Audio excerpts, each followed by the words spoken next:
He set me up for failure with this video. I'm really sorry. Why? What did you do? What? So I asked him, what is the easiest thing about working with First and Fly? And he's like, tracking drums. And bass. And bass. Bitch.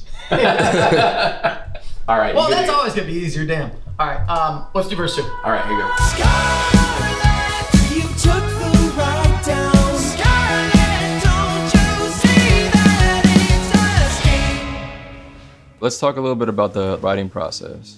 Like every song, we wrote it in our practice room together and demoed it like multiple times. And That's so by false. the time we went That's to... false. We wrote this song without you. Oh, that's true. That's true. Progression we actually originally started with was the Get Lucky progression from Daft Punk.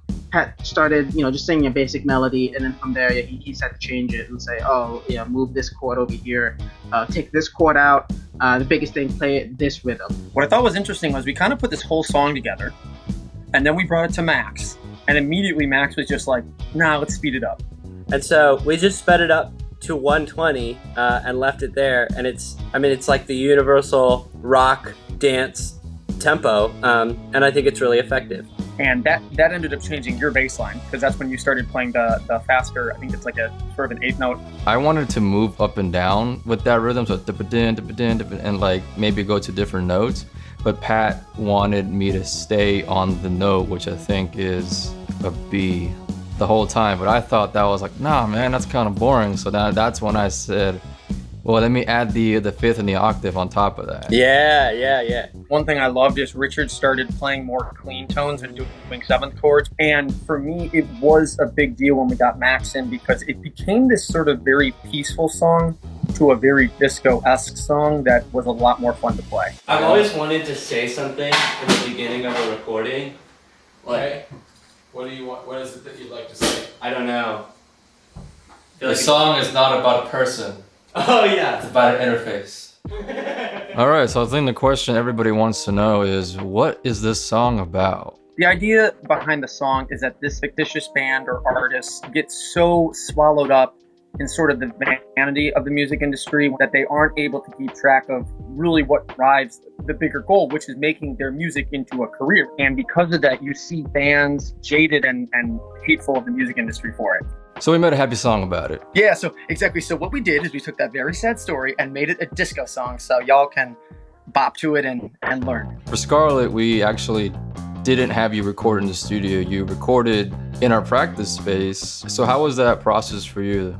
Yeah, so technically I did record. No, it wasn't in the studio. You're right about that. Before we hit the studio, we all recorded in the practice space, and Scarlett was no different. Turns out, months later, it was decided that those scratch guitar tracks were great. We were just kind of listening to the tracks, and Dustin, our engineer, was just kind of like, these sound great, bro. And I'm like, you know what? Actually, they kind of do. The great thing is Dustin has drums and is a drummer and percussionist. So he has like gear in a cool way, and he's got drums. So I just kind of like sit down and like put headphones on and start playing. There was something, I was literally thinking while I was playing, I was like, he's doing his thing, he's on his phone. They're not listening to me. No. They don't care. So to answer your question, very easy. Recording is very easy. Scarlett,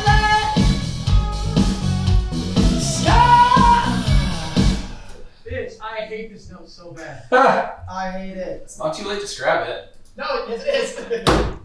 So the hardest part was definitely the chorus. A lot of people on Twitter chimed in and said how they liked the melody. The actual Scarlett, the Scarlett, like that higher note is, I don't sing it in a head voice, I sing it full, and it's really high.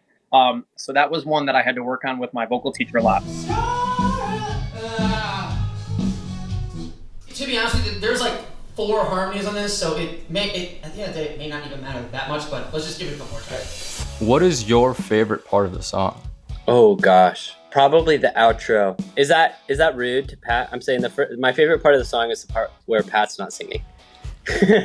I know it when we did it in the studio, or I guess in the practice space when we first did it, I felt it, Pat immediately felt it. Like he said, oh, that's it, that's the outro. I think that's one of the great things when you're writing a song is when you all, or most of you can at least, you get that feeling right then and there. That's when you know you have something and like, okay, that's the part. Because the moment when I got that, I didn't really change it. My favorite part to play live will definitely be the bridge, because I can definitely see a hall full of 500 people all singing "Don't Buy In, Don't Buy In." I really like the song through and through. It's very 90s, it's very funk, and you guys sort of added an 80s element to it, and it ended up being something great. Thank you for coming behind the scenes with us. We hope you enjoyed taking a closer look at Scarlett and how it was made, how we thought of it, and how it happened. Just remember to go listen to it. Hope you enjoyed as much as we do. Yeah.